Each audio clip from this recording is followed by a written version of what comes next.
necessities, the simple bare necessities. Forget about your worries and your strife. Welcome back. You're watching the Thrift Store Rundown, but today we're talking about the 5 bare necessities of 2024.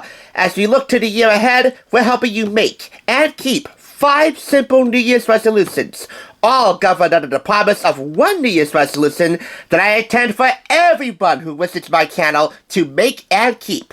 That is, bringing Hollywood home on a budget.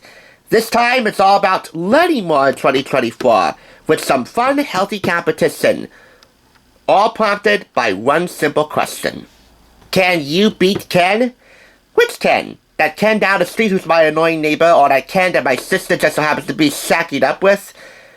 And I ain't talking about Ryan Gosling either. No, the Ken this University Games board game is referring to is not just Ken by any normal standard. He's Ken Jennings, software engineer turned record holder for highest winnings on Jeopardy, now solo host and producer. And I say solo host, not co-host, because you guys know, after the Screen Actors and Writers Guild strikes closed, co-host Brian Bialik of Blossom and Call Me Cat threw in a paper. So now, Ken's writing solo.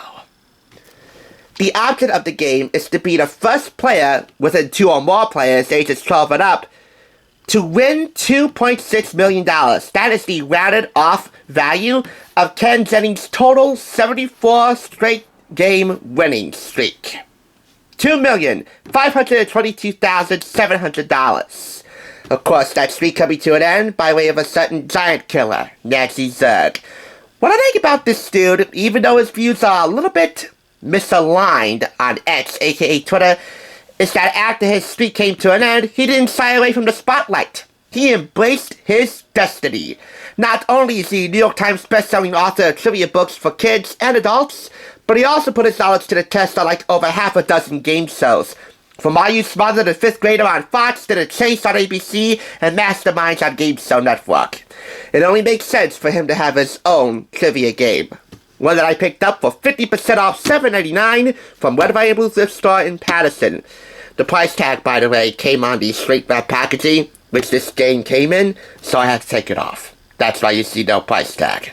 Anyway, let's go inside and ask ourselves, can we beat Ken? We'll have an answer for you just as soon as we get all the contents open.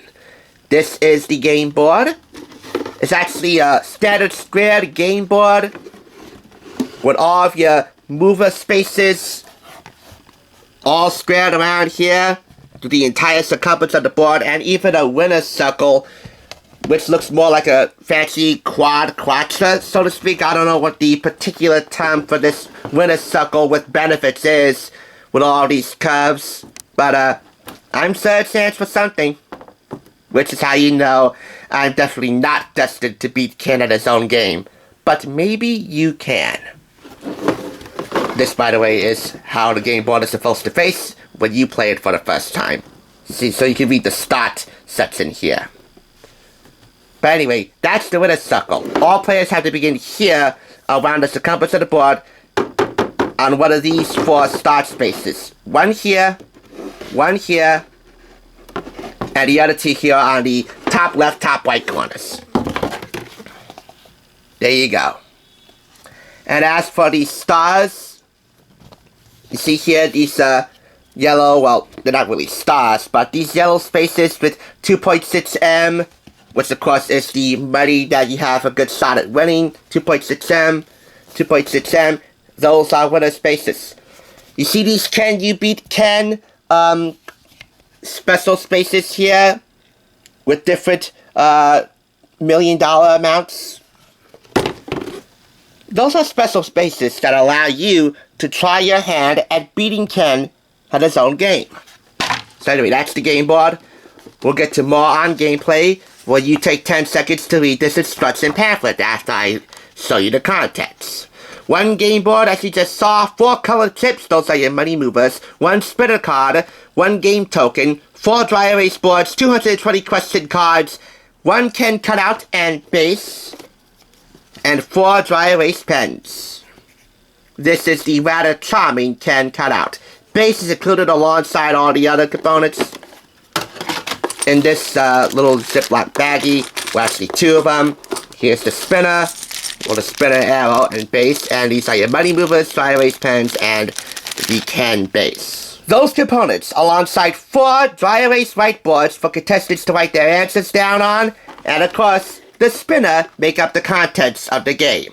Regular, challenge 1-on-1, challenge all, double, triple, and anytime you land on these 4 out of 5 spaces here, each of the 5 spaces containing 4 separate wages or spaces that you can move at any time if you get a question right.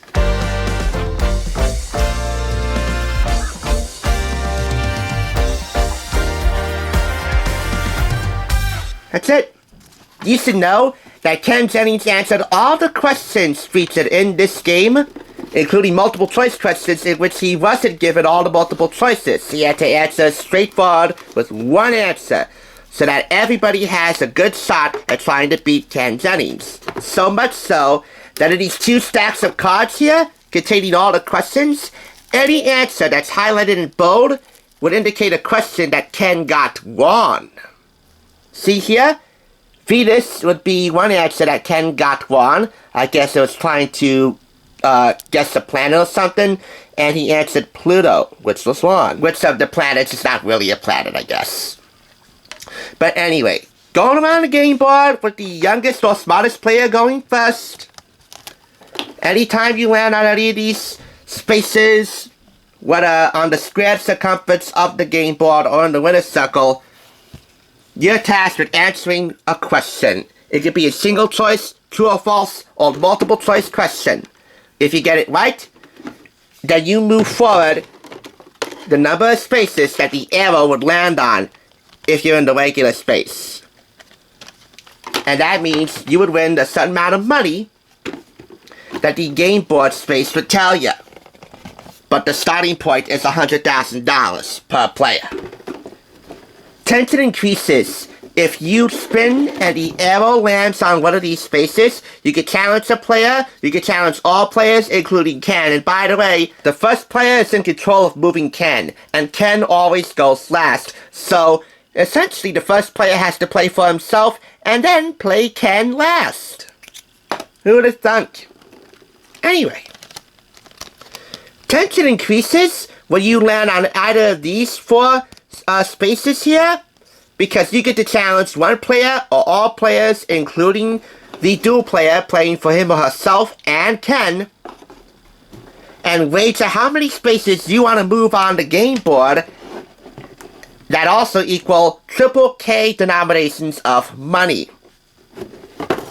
That could be 100K, 200K, 300K. Funny. This game doesn't include any play money. Any event. If that challenge player gets the answer right, they get to move the allotted number of spaces and win the allotted amount of money. And the money can also be doubled or tripled if they land on these spaces here. If you land on a Can You Beat Ken space in the winner's circle, that means you have an opportunity to beat Ken at his own game. And that means bonuses can be awarded, you can double the amount of spaces you can move within the winner's circle. So basically, if you land on any of the 6 Can You Beat Ken spaces here, you have a chance to nearly turn this whole game around. Nearly throw it out of whack. I hope I summarized it for you as best I could, because there is a lot of ground to cover here, and that's in regards to the questions alone. As you know, Ken Jennings didn't become a trivia master for nothing. We're talking history, we're talking sports, we're talking politics, we're talking science, we're talking pop culture, which, as you know, is our foundation around here for doing what we do best, bringing Hollywood home on a budget. Yep, this game, just like Ken, covers it all.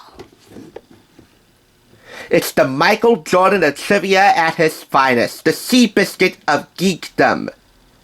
Then again, his mentor, Alex Trebek, probably said it best. I doubt we will ever see an accomplishment like this again. This comes with a personal note on the back from Ken himself, and for me, I would say that Ken Jennings is the Undertaker of game shows. Try as you might, maybe until 74 straight games, you can't keep a good Ken down. But that doesn't mean you can't try to keep a good Ken down, which this game allows you the chance to do. 4.5 out of 5 claps. Some actual play money here in color-coded amounts definitely would have made it worth it even more. Regardless, the answer to this, can you beat Ken? Well, in the spirit of the show that really made him who he is today, I'll respond to that in the form of a question. Who are we to think we can't beat Ken? We can! I don't know if I could, but I know you probably will.